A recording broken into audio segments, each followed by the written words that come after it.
Good morning, Service Alliance community. How y'all doing today? Brother Doug. Good morning, Zach. Happy Winter Monday, right? Yeah, we're in record-breaking snow right now. Really? Yeah, November hasn't had this much snow ever. Wow. We had one day where it snowed for like 15 hours. I mean, it was wild. One day into the next. And then we got like another 3 to 4 inches. We're at like 18 inches in the northern part of Chicago, about 15 inches down here. 18. And it's more snow than we had all last year. So, Yeah, we had a dusting, had to shut the place down. We're not ready for winter yet. That was a practice run. So, oh man. I'm not complaining. It's kind of nice. Take a little bit of a break. Especially in my line, I was tired. But here's the thing. It goes well with our topic today. I have to be very budget minded because I don't work 3 to 4 months out of the year. Yeah. And the reality is every business owner needs to have a budgeting mindset. A lot of us don't. So, well, I think we can dive into that. Of course, from the perspective, as usual, you and I, from the mindset perspective. But if you're looking for the how-to tools and what not to do, you'll probably have to get that from the next guys on Tuesday. Yes, sir. That is very true. We're going to walk you kind of through those initial steps, those mindset things, getting a budget in place. Hey, did I see you had an anniversary here? We did. Yeah. 20 something years. Are you supposed to keep track of those numbers? Yeah. 23. I mean, I think we're supposed to. It's usually the wife that does that, right? Yeah. She told me it was coming, but it was great. It was awesome. We're still happily married, Zach. And I remember when we were about 5 years married, there was a younger guy in the church. Like, I was 30 and he was like 20. And I put something on Facebook or something like that. And it said, marriage is hard work.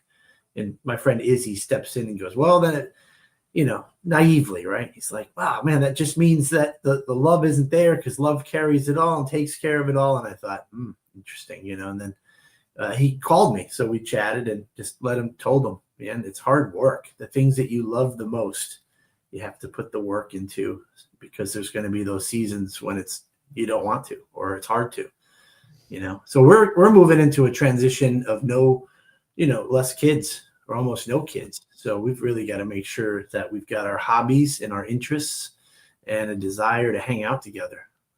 Otherwise it becomes Archie Bunker and Edith, right? Yeah. 23 years. I saw Vale's post. 23. Yeah, thanks. Yeah, I just rounded it around approximately on my post. Yeah. You are almost exactly 10 years ahead of us. Oh, great. Yeah. And 10 years. 13 in November. So, you're almost exactly 10 years out of us. That's pretty cool. It's very scary how fast life starts spinning. So, definitely be prepared. Be prepared to think ahead of time. Budget your time and your relationship. Yeah, we're gonna be coming. My trainer was asking me about that, and this will lead into budgeting, I promise. He's like, how long have you guys been married? I'm like, 13 years. She goes, how do you guys do it? I'm like, it's a lot of hard work. It's a lot of fighting and ignoring each other and then coming back and, making sure that you actually process through what's going on. And, I said, watch out for your wife to start looking at sourdough recipes. Cause once that happens, next thing you know, you're planning a barn dominium. Okay. All right. That's chapter 3 of your book. Yeah, apparently. It's going to be coming along with chapter 2 of writing building a new business. That's it. And so how is that going to happen, right? I'm going to have to be very conscientious of how I budget for the new business. I'm going to have to be very conscientious of how I budget for building our future home, and conscientious of budgeting time with That's right. wife and the kiddo. So, yeah, I better get that budget mindset we're talking about down right now. That's it. Well, I'll lead us into prayer. I don't think it's a bad thing to share, but if anyone out there, especially in your neck of the woods, knows James Dubier, he had sort of a heart issue and had to go in for surgery, and I think things are going well and he's recovering. So Yeah, he's a great guy. I refer a lot of my former customers to him, yeah, because he does come down into my area, and I have nothing but raving reviews, right? Like that is such a great feeling when you can pass it off to someone like James and just hear rave reviews about them coming back. So that first just for James. that just happened last week, but again, the godly timing of things. I mean, his passion and heart in his business is about budgeting and knowing the cost of doing business, and he's taught probably in the thousands of how to know your numbers so that you can budget and be successful. So we'll pray for James as well. Lord God, we thank you for this Monday. We thank you for this past weekend. We pray that we are charged and rested. We pray that our minds and our actions have been surrounded in humble living, seeking you with all our heart, mind, and soul, and finding out the path you have laid for us, Lord God. We lift up James to you and pray for full recovery. We pray that his family comes around his side and supports him. And if there's any issues, Lord, may they all seek you with all their heart in prayer. We look forward to maybe even seeing James at ASTI coming up, Lord. We pray for that so that we can show him our love and appreciation. Lord God, help us take care of our customers and our employees today, and help guide us through your will. In Jesus' name, amen. Amen. Tennis balls on the walker. Rob is like 5 years older than me, and this dude's always trying to make me sound like the senior of the two of us. Between him and Saul, I don't know who's worse. They're both way older than me, so. So budgeting isn't optional. No. Well, it is. Yeah, you have the option to fail. I mean, I did it for a long time that way, but it's what's your purpose of existence if you don't know your numbers and know why you're doing what you're doing? Are you doing it just to see if the bank account's topped off high enough so that your gut says you're okay, or what? So looking forward to talking about budgeting here today. Yeah, so most owners fail not because of bad service, but they fail because they don't have a financial plan. They just spend whatever comes through that door. And Hey, it's not necessarily a good thing, right? Wow. Hey, Rob, I'll take it. To see you at ASTI is going to be great, my friend. Oh, goodness. I can't let these two distract me today. So budgeting is mindset before math, right? There is some math. There is some, stuff that you have to figure out, but you got to have that mindset first. You got to have the discipline, the clarity, and the non-negotiables, to stick by a budget. And then when discipline fails, or when, you're like, ooh, shiny, that's when the plan actually comes into play. But it's got to start with that mindset of, I want to see my company grow. I want to be able to retire. I want to, whatever your goals are that we talked about last month, it happens because of a budget. And so you got to have that mindset right first. And that's where we're starting with today. I even just wonder, can somebody run a business or have an income and have plenty of money in the bank but be the same person that doesn't have a plan for their life. I don't even know if it's possible, chicken or the egg thing, because you got to know your why. Yeah. You got to know what you're trying to accomplish and why you're doing it, and the vehicle to get you there. One of them is budgeting, right? Right. Yeah, I mean, so a budget is a monthly decision-making system. It's not necessarily a spreadsheet.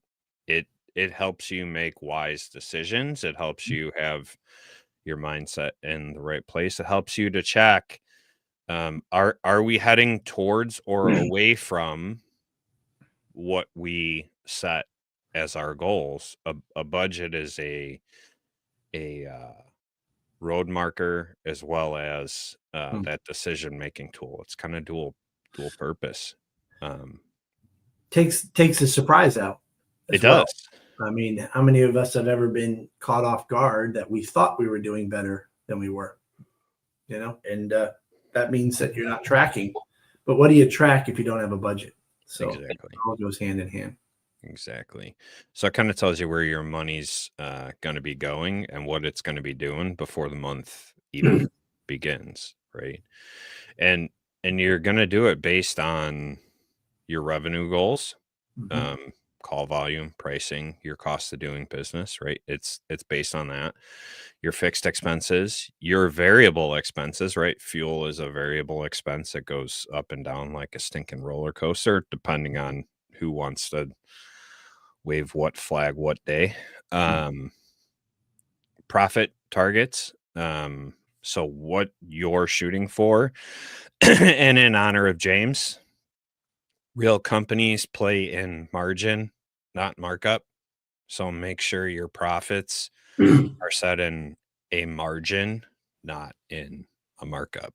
And then you have cash reserves and an emergency buffer. If you don't have those built into your budget, you're already planning to fail.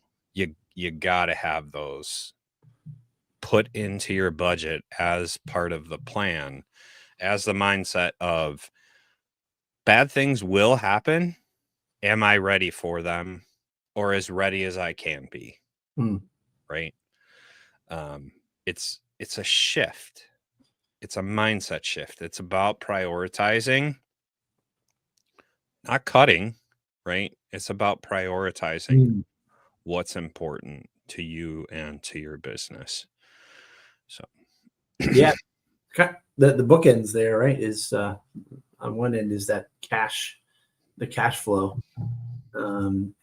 You can't really dream and build until you have that. So, but we all have the opportunity typically to go out and generate revenue. So you can do that for the purpose of building these buckets that you want to have. If you have a great idea, you've got to come up with a plan of what you think it's going to cost and build that into your budget. And again, don't start it till you have the money to spend on it, right?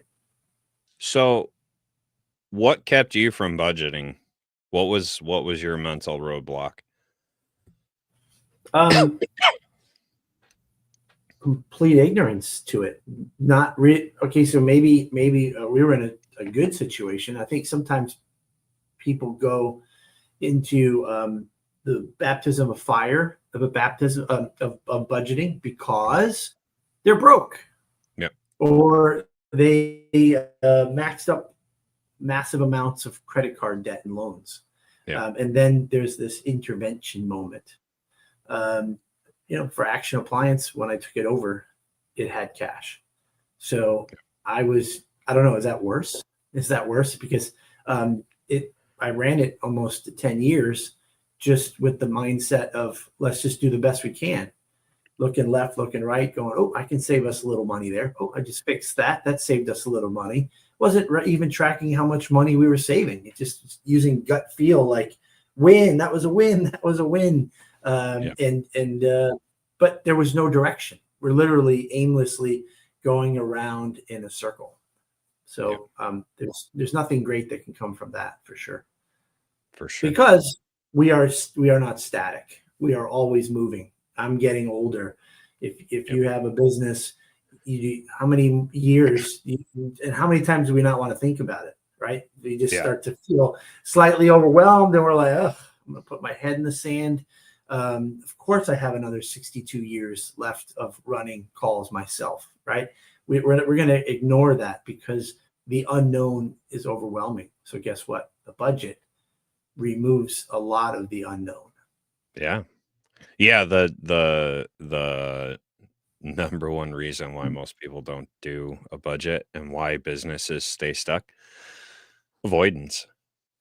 Oh, for Just, sure. eh, eh, it's not important right now. Yeah. I'm too busy, whatever. You make up whatever excuse. And do it once I have help. It's overwhelming. I don't know where to start. All these things, right? Oh, don't forget embarrassment that you Yeah. don't know how, and to ask for help may seem like a weakness, or you'd be ashamed. Like, what do you mean you own a business that's thriving and you don't even know how to count your numbers? You could feel ashamed. It's Yeah. it's terrible to let that feed into your life. It's okay to not know where to start. It's okay to not have a budget if you're unsure. What's Mhm. not okay is continuing in that. That's Ask right. for help. There's anyone who has a budget that you approach for help is not going to shame you because you don't have budget. Right.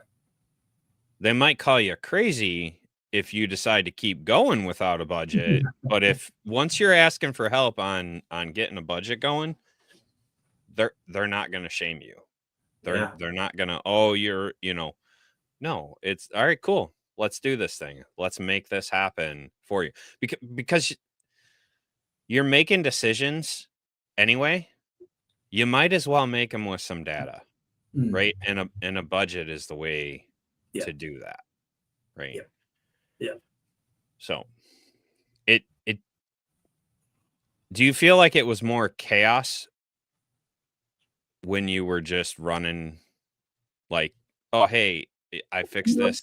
Didn't have budget. Was it a little more chaotic? no, man. I'm gonna thank God it it came to me that I needed to focus on this before it got to that. But I have plenty of friends that I know that have Jay before was when I was just a tech. He's got his own story of almost losing the business and not knowing his numbers, and it comes up almost every week in our meetings. Yeah. It's there in the back of his mind. It's made him, well, it makes him stronger, right? To be aware. But I do always caution him and anyone else who now might have a little PTSD and be afraid to move forward. Use it as the powerful tool that it is. What went wrong? What did we not do properly? Yeah. If you fix what you didn't do properly, don't forget it. But just remember, Right. That you've repaired it, and we're in a new place.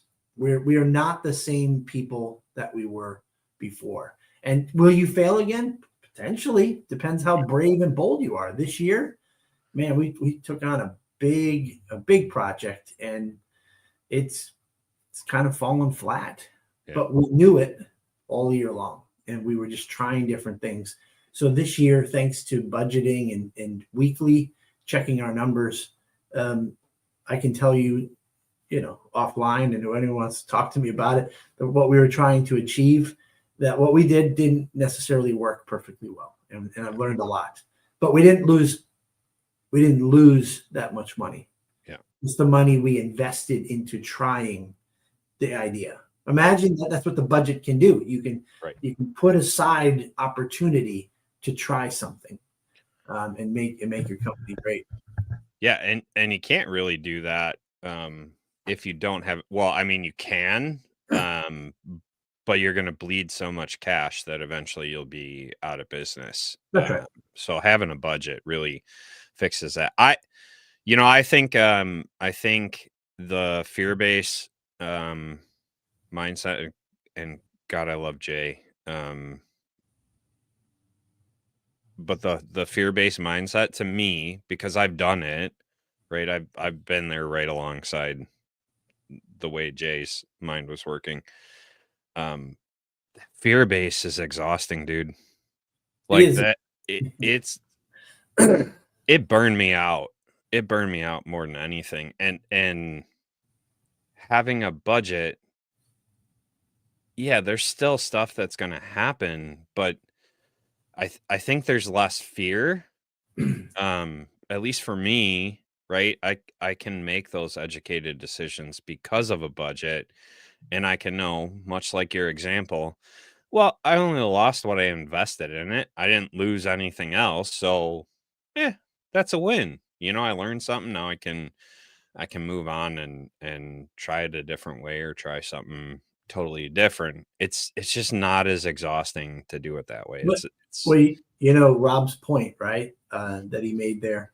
No budget plus people pleaser plus ADHD equals empty bank account quickly. The trick here is to not make it personal. You know what I mean? Like in that statement that I see through Rob there, pleasing can make it personal. If you want to take care of customers and people, that's great. But in the end, if the math doesn't math, yep, you have to make a change, and it's not personal, yep. But when you add that, emotional, crazy roller coaster I'm sorry, Rob, that you and Zach are both ADHD people. That makes things personal, because I got to believe you're bouncing off the walls, feeling all kinds of feelings, and feelings lead you to making this become something personal, and it's not, Yep. Friends, those of you with ADHD or any neurospicy fun stuff, Rob and I, we still have to do this podcast sometime, what not to do in business. But really, if you're on that neurospicy side of things, a budget is your best friend. Because it, number one, it removes decision fatigue, right? Your budget's already kind of decided what you're going to do, so it kind of removes the should I. It's already laid out what you should and shouldn't do. So it's kind of those guardrails for you. And then, like Doug said, it takes the personal out of it. Like, I don't have the money to just throw on these dumb things because I want to please people. I'm investing in my team. I'm investing in my company. I'm investing in my future, and I have to stick to this. It takes the personal out of it. It is a business decision at that point. So a budget is your friend if you're there's a spicy. saying that Jay says quite often, especially when we're about to make a financial decision, right? Or change. He'll say, I don't like going to the casino. I'd rather gamble my money, on the business, go and give it to the casino. And my son just had a travel volleyball tournament at the casino. And thanks to David Costanzo and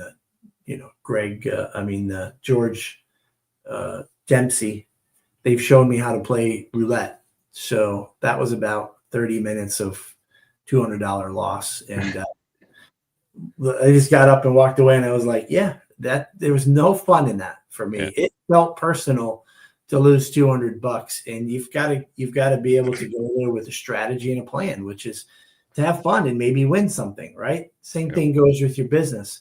It can't be personal. If you do your homework and you lay out your strategic plan and you align it with your budget, and you're being safe but risky, as long as you're not spending the money that you need to pay your insurance bills and your electric bill, if you're spending money that you put aside for the idea, it's freaking exciting. And we already, Zach, you and I, we've read so many books where very successful people have blown millions and millions of dollars trying things until they find something that hits. Yeah. So we've not done that, but it still felt slightly this year like the casino. There was a similar, so it just reminds me that we can improve on our strategic planning and make sure that Jay and I can get on the same page of success, celebrating the wins and recognizing the losses, but reset and go, what's next? What are we going to try tomorrow? Right. Yep. So how do we get there? What are the non-negotiables for budgeting, right? Um, Cost of doing business, man. Mhm. James would pound that into your head, and I've pounded that into people's heads.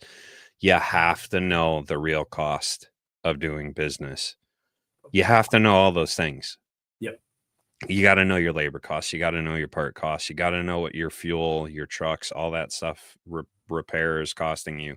You have to know what your insurance is costing you, your subscriptions, your overhead. So electricity, phones, all that stuff, right?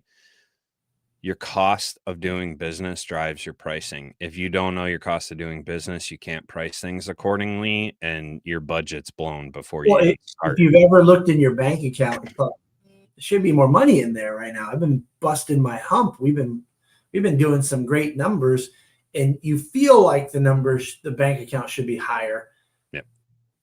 That's just telling you that you don't know your numbers, and you need to look at those things, because I can tell you right now, if you were to go for the first time and dive into your P&L and do a comparison year over year, and all of a sudden you go, whoa, vehicle maintenance this year was Yep. up 20%, but that makes sense because our fleet's a little bit older than it was a couple. And all of a sudden, when you look at it, you go, you say the same thing. If you said it without looking at your P&L, like, there should be more money in the bank. So you might go, you might have to raise my rates. And now you're nervous and you're fearful. And Yep. you think about the customers that are going to say no. And you thinking about the opportunity that you might lose. But after you look at the P&L and you go, son of a, the insurance is up. They're charging me more for this. Mhm. This has gone up. This has gone up. I need to raise my rates because I'm not supposed to pay the difference. This Yep. is a this carries over to our customers, Yep. right? And so with that budget, you recognize hands down, and there's less fear to no fear to say the math says I've got to raise my service fee $25. Yep. Let's do it because I want to stay in business. I want to Yep. be in business. Yeah. I love it. It's so true. And again, it takes the personal out of it. It's real numbers. Numbers don't lie. And so it allows you that freedom to make data driven decisions because you understand where everything's at and what's happening. And Zach, take it down the road however far you got to go, to the Yeah. point that when you're checking your numbers like that on a regular basis, and it's 2000 whatever 42, and you're trending and you see year over the last couple of years profits are down, you're now there, you have an analysis to say it looks like our industry has ultimately changed. Yep. We are moving into a different direction. It's not like it was in the 80s, 90s, or early 2000s. Yep. There's a change out there. You can sense the weather pattern because you know your numbers, and you can be an early adopter on pivoting. Yep. Because what are you supposed to do? Like, just curl up and die? Supposed to go back to college and become something else? No, you take that business and those customers you have and you pivot. You Yep. think about what else you need to do. So with the budget and knowing your numbers, you'll be one of those early people saying, I think it's time in my area to expand or to do something different. But you won't know unless you're checking your budget out, right? Yep. Yep. Treat profit as a bill you pay first. Profit first analysis. That's kind of non-negotiable for budgeting. Take that profit and just automatically allocate it, because and I experienced this. I watched it from the owner that I bought the company from, and then I followed in that same dumb pattern. Owners who say whatever's left always end up broke. Mm. Yeah, you gotta allocate that profit right away. Shoot Well, that profit target that's right. and start setting it aside. People pleaser, right? Start Yeah. trying to keep everybody happy, and you'll be the one that's broke in the end, right? Profit's not a dirty word. Profit allows you the ability to make wise decisions and be generous with your money. But you can only do that if you have profit. And so if you set aside that profit ahead of time, um, and you are making money, Mhm. the decisions you make won't be based in fear. They won't be based in lack. They will be based in abundance.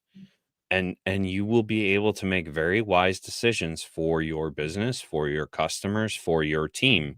But if you are not paying yourself appropriately, every single decision, and I know this from experience, every single decision will be based in fear, Mhm. and you will actually become the thing you're trying not to become. That's right. So create that profit first, create that mindset first so that you can be generous down the road. You know what? It's the air in the oxygen mask that drops down. You're right. That's the guidelines of the airlines. Take care of yourself so you can help others. It's the air. The air is your profit. You have to be profitable to stay in business. And I think that sometimes when this gets brought up and this area is discussed, people start to think about, well, I don't want to rip off the old ladies. There's those single moms that I want to take care of when I have the opportunity, and I'm not going to charge them and make a ton of profit off of them. You can't be generous if you don't put the humanity, the thing that you love about taking care of single parents, single moms. The only way you do it is by putting money aside so that you can be generous, because it's a dead end if you Yep. just blindly plan to give. Those of you that watch us, I'm willing to bet more of you, your heart is in the right place and you care about people. You're not like some of the soulless corporations out there that are really only care about their shareholders and their own pocketbooks, but you still need profit. Mm-hmm. It's okay to have profit because if you don't, you cannot take care of others. You can't be generous to your church. You can't be generous to those single moms. You can't be generous to those grandmas who don't have. Be, the trap that you fall in is if you aren't profitable, you begin to make these decisions that cost your company money, and then you don't have the money to be generous, right? And it just becomes this vicious, nasty cycle. Get your profit right, get your margins right. Stop Mm-hmm. playing in markup, start playing in margins, and you'll be able to take care of a ton of people. Yeah. You're not a nonprofit. You are a for-profit business. And so I look at my friend's company, Tom Howard has multiple companies, and his friend Tommy Mello, right? Mhm. You can be damn sure those guys are putting profit first. Mhm. Yeah. Which means they can be generous down the road. Right. They can only do that because they put that profit first.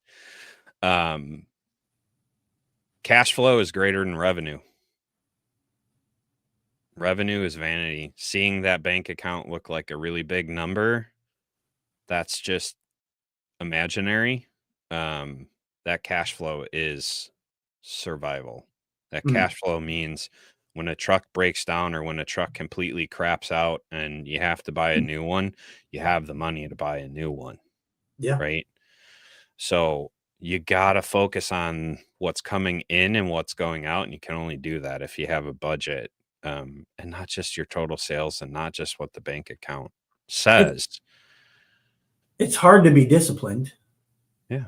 without a budget, right? It's hard to know where. I guess it's probably. I'm not sure what this is really like, but exercise and health, without some sort of plan, without some sort of schedule of making sure you're ticking all the boxes, just trying your best is just a futile effort because your feelings and the world around us will rob us of that discipline. So budget creates discipline, and you brought up things that are necessities, like having the money for the van breakdown so that you can continue to make revenue is just a necessity. But how about something fun? So like let's say you're a single operator owner and you want to, you have the spirit or the heart for high school graduates to get into a trade going off to college. What about a scholarship? I mean, what if you gave a $10,000 scholarship to your local high school? So right now, without a budget, do you know if you can afford to give $10,000? But with the budget, you can actually add the line item, give back in love to your local high school student and add $5 to every single job you go on. At the end of the year, that's 10 grand.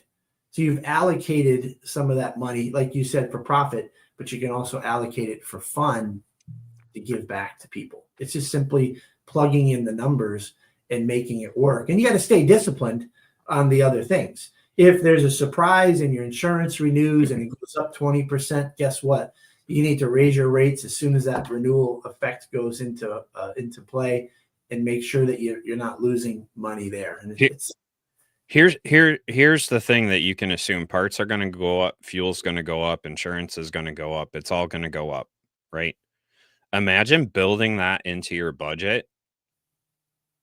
Imagine, you're working for property managers and they're paying net 60 instead of net 30 when they should be paying net 30. That's a conversation you got to have with them eventually. But all of a sudden they start paying net 60. Yeah. Well, if you have it built into your budget, if you have that cash flow built into your budget, you can still operate. It doesn't handicap you. You're still free to make the moves that you got to do. Yeah. Yeah. You can only do that if you budget. That's the only way it happens. That's right. Yes. Saul, it may not be your fault that parts are going up, but there is death, taxes, and parts prices raising are the only certainties in life. Sorry, buddy. May not be your fault, but it's a reality. I mean, to get into the weeds of Saul's point there, whatever way you determine your pricing for your customer, I believe your process has to include what is the cost of the part today that I'm buying for this customer. Yep. For those of us who have a price memorized and you quickly go past the home screen on the Marcone page that says Frigidaire pricing is going up, and it has to, it always will. Yep. But that's what's great about Marcone is that they let you know ahead of time. They're giving you the warning so that you can plan for it. But every time you quote a customer, you should be doing it in real time of the actual part that you're buying for them. I can tell you right there, that's thousands of dollars you are giving away if you think what an idler pulley and roller costs, based on a year and a half ago. Imagine having your budget so dialed in that when you see that Frigidaire and Whirlpool parts are going up 20%, that you already add that 20% in now. You could do that. Yeah, you can go back. Well, it depends if you have the systems, but I could go back and look at Frigidaire and Whirlpool last month and see what we paid, and make the changes. Now, obviously, you could slowly, raise the price. If it's going up 20% next month, it's 10% more expensive for all the parts. And the following month, then it's 20% more expensive because you're in anticipation and you're slowly making your customers aware of these pricing increases. It's a gradual shift, right? It's a mindset thing. You're gradually shifting their mindset to things are a little more expensive. It's okay. It's not a huge deal. And you're gradually increasing that. You can do that. Heck, if 6 months, because I know Marcone is really good about putting that up pretty well ahead of time, you could do it 5% a month. Sure. You could budget that 5% a month that those parts are going to increase every single month. And then by the time the parts are actually costing you more, you've now built that into the pricing and the customers are aware and it's already in their mindset. Yeah. So. And if you don't have a CRM that tracks those things, if you don't have the mechanisms to make sure you know your numbers in real time, and then you go and start to look up pricing for some of that stuff and go, I can't afford that. You can by doing what you just sort of suggested, Zach. Start today before you buy the CRM subscription. Start now. Yep. So if it's going to cost me $400 a month to have whatever that is, House Call Pro, blah blah, whatever program it is, you figure out, divide that into how many calls you do, and then you just raise your rates now. Yep. Right. And so if your cash flow is not great, don't raise your rates and then go broke getting it. But you need to build your business. The building block, an important block, is that, and QuickBooks or an accountant. Same. You can afford it if you start charging for it now. That's the next point. Every dollar has a dream. Every dollar has a job. Right? There's no miscellaneous categories. Every expense has a purpose and an ROI. And it's emotionless decision making. They're not caring about your feelings, right? The numbers aren't caring about your feelings. It's just, this is what reality is. And reality is, you're $400, $800, $600 a month for a CRM, whatever it is, whoever you're using. And you're able to account for that, and you're able to break it out, like Doug said, and charge your rates accordingly, so that you can get to the point where you can have the CRM and the QuickBooks and all the things to do the things, right? You're giving money a job. And guess what? Money goes to people who manage it well. So if you're managing that money well, if you're guiding that money well, there's going to be a heck of a lot more ready to line up behind it that's going to flow your way because you're managing it well. That's right. That's right. Yeah, absolutely. That's a biblical principle, right? I read a post last night talking about the widow with the jars. Yeah. The oil didn't stop because of lack of faith. That's right. The oil stopped because of lack of containers. There wasn't anything else to put the oil in. So can you imagine planning ahead and having all these containers ready? Guess what? Every single one of those containers is going to fill up. So if your dream is only this big, that's all the containers that are going to fill. That's all the money that's going to come your way. But if your dream is, just huge, sure, every single one of those containers is going to fill. You can only do that with a budget. It's the only way. Does seem magical when that happens, but it seems magical, but it's just a natural law that happens. Yeah, I can think of one, Zach. We have a cancellation report that we've been running for 15 years weekly. So, summertime, the cancellation rate's higher because we're booking out too far, right? Wintertime, it's lower.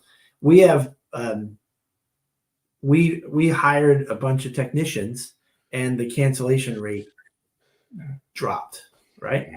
And so now we're going into the summer of 25, and I'm like, can I use more technicians? I don't know. What's the limit of opportunity calling in?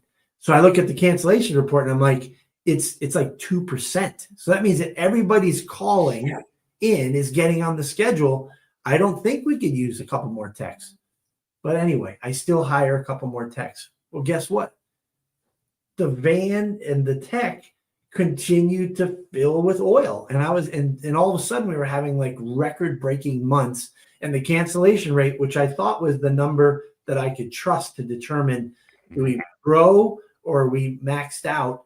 It just seems like that the CSRs and the dispatcher, we've got 8 of them, collectively saw an opportunity, and someone was on the phone with the customer, and maybe it's not about cancellations. Maybe it's just like, I do have someone available for you right now, or today, and it got popped on, and there it is, an extra 30 calls a day, and it's just like, wow. So your numbers will tell you one thing, but watch the reality behind it too.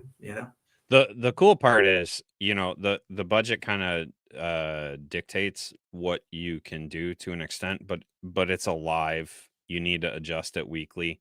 Yeah.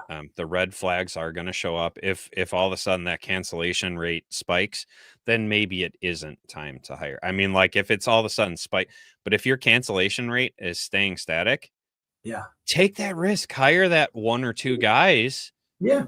Add more jars so that you can fill more oil, right? And it's going to happen. Your team is going to get behind that because they're able to get behind it, right? You're going to stay ahead of the problems instead of just reacting to them, but you need to be flexible. Yeah. ServiceAllianceGroup.com, become an all access member. Join us December 20th. We are going over everything budgeting. I love budgeting. I hate budgeting, but I love budgeting, right? We're doing that on the 20th. A bunch of other business owners are going to be in there. I'm going to be leading the class on how to build a budget, how we're going to do this the right way, all the things that go into that. So come join us, man. Come join us.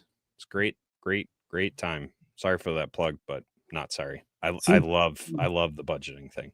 Well, it's your podcast, so I think you can plug it. I can pretty much do what I want. So what are the mistakes that we make, right? As we're wrapping up, what are the mistakes that we make? We guess instead of track, right? We're going on that gut feeling. We're going on that fictional story. Your past 90 days are going to tell the truth, and that's how you begin to build the budget. You got to have been tracking to know then how to build a budget. So if you aren't tracking, start tracking now. Today, start tracking so that you can begin to build that budget, right?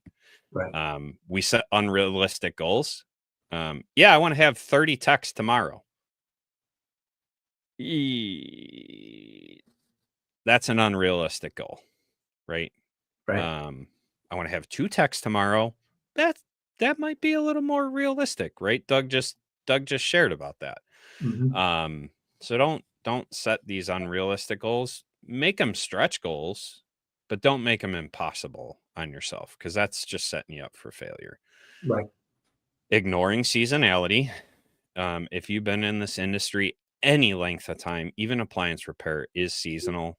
Our northern states, our southern states, their seasons are opposite of each other. Northern states, we're kind of going into the dead season. Right ahead of Christmas time, after everyone has their ovens fixed from Thanksgiving and preparing for Christmas, we're going to go into a really slow time where people are waiting for tax refunds and they're just going to buy new equipment. And so we'll start picking up in the summer again. It's kind of the northern thing. Our southern states, they're cranking up because all the snowbirds are going south and they haven't messed with that washing machine since they were down in Florida last year. That's right. So our southern states, you're cranking up right now, right? So pay attention to that seasonality, and you'll only know that if you're tracking. You're not matching your spending to phases of business. When you're starting, you're trying to survive, you're trying to capture a market. When you're operating, right, when you're in that middle kind of phase, you have consistency and some profitability. And then when you're like Doug, you're ready to scale, you got investments and systems. And your spending has to match each of those phases. If you're trying to scale when you're just starting, you're already set up for failure. Right. You have no consistency yet. You have no profitability yet. You're not ready to scale. You're not ready. So you got to make sure that those things match.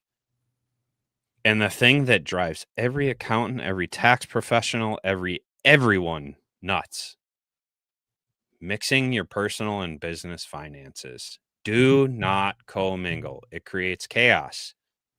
Pay yourself consistently.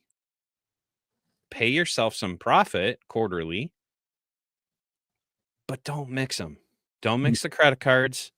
Don't mix the bank accounts. Business is business. Personal is personal. You have to do it. You have to do it. So those are some of the budgeting mistakes. Did you make any other mistakes, Doug? Yeah, but I'm not going to share them today.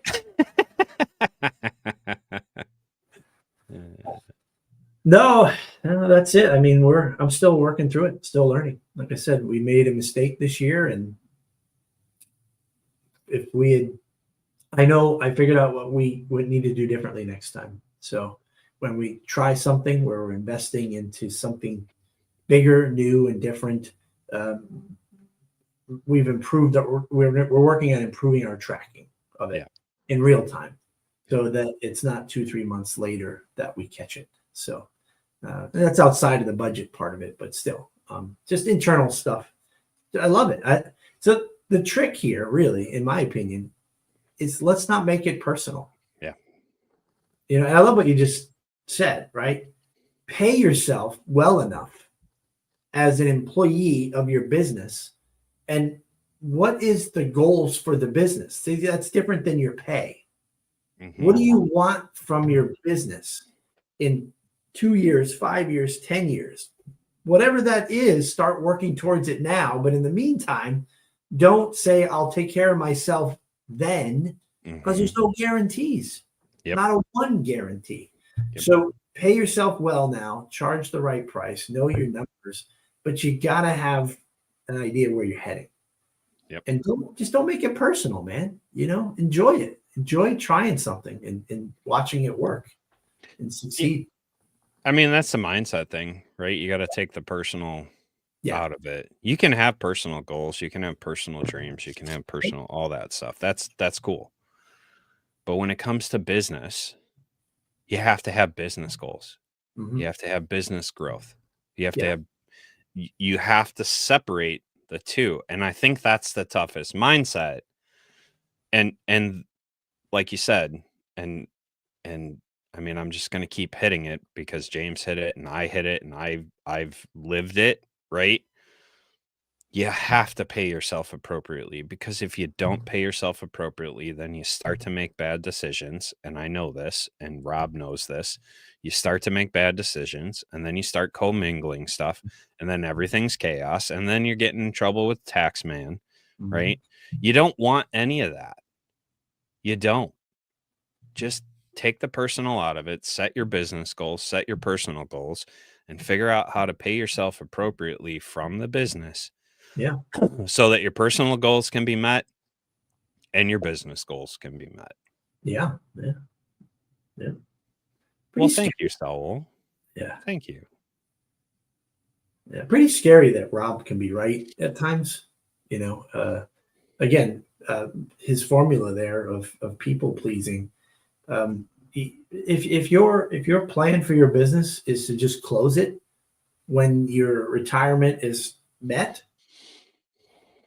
then that's the plan. It's not personal, right? Your customers, your employees you might have. If you're planning to sell the business, it's not personal. If that you're stepping away and that you're letting it go, and certainly if you plan ahead far enough, maybe you've just hired a tech that could eventually buy it from you over time. But you can't do any of that unless you start thinking about it right now. Where 10 years from now, am I still going to be in the truck? Am I still going to be doing whatever I'm doing? Will this company be around or not? Is this industry going to be around or not? Those are sort of open-ended questions, but I think we know the answers. We just have to go and put them on paper and begin to follow it like a constellation. So this is a great question. You can use ADP, sure. It's a great payroll service. I personally use Gusto. And I know we have some friends that use Gusto. It's a little more affordable for the point that I'm at. Gusto is a great payroll service, but ADP, it's a great way to do it. QuickBooks Pay, whatever you're going to do, use some type of payroll service to make sure that you're accounting for things correctly. Yeah. It's better than trying to manage it yourself. You don't have to worry about compliance when you're using a service. So unless you have someone in-house that can handle payroll and insurance and HR and compliance and all those things, just use a stinking payroll service. Just do it. Just do it. Yeah. Save yourself the headache. So yeah, ADP, Gusto. There's a ton of other ones. Wait a minute. What if I can't afford ADP? You need to raise your rates. Raise your rates. Divided by 12. Raise your rates starting now. Yep. You have the cash to start it right now? No. Start it right now. What are the three things that you know you need that you are way behind on and you don't have any money to invest into? Yep. Just figure out what the price is. Raise your rates right now. It's December 8th. You've got 3 weeks. Yep. That you can start charging like you have ADP, like you have a CRM, like House Call Pro or whatever it is. Yep. You can start charging now, and then you put it in the bank. You put it aside, and now you've got it. Now you've got it going. Yeah, you have the startup ready to go when it's time to turn the switch on whatever services. That's right. That's right. Yep. Love it. Love it. All right. So I'll plug it again, servicealliancegroup.com, become an all access member. We discuss different monthly topics. This month, December 20th, we are doing our annual budget planning. So if you don't even know where to start, if you have no clue, servicealliancegroup.com, become all access member. We have a ton of stuff behind that paywall for you guys. I think the most valuable is the masterminds. So come join us December 20th. I'm looking forward to sharing with each and every one of you. Man, I love hearing this. I love hearing this. Go check out the website, man. Ton of information on there. Glad to have you here today. So have a great week, Zach. Bye, guys. Yep. Bye, guys. Yep. Thanks for tuning in to the Morning Grind podcast by Service Alliance Group. Subscribe to our channel and make sure you visit our website at servicealliancegroup.com for appliance repair business resources.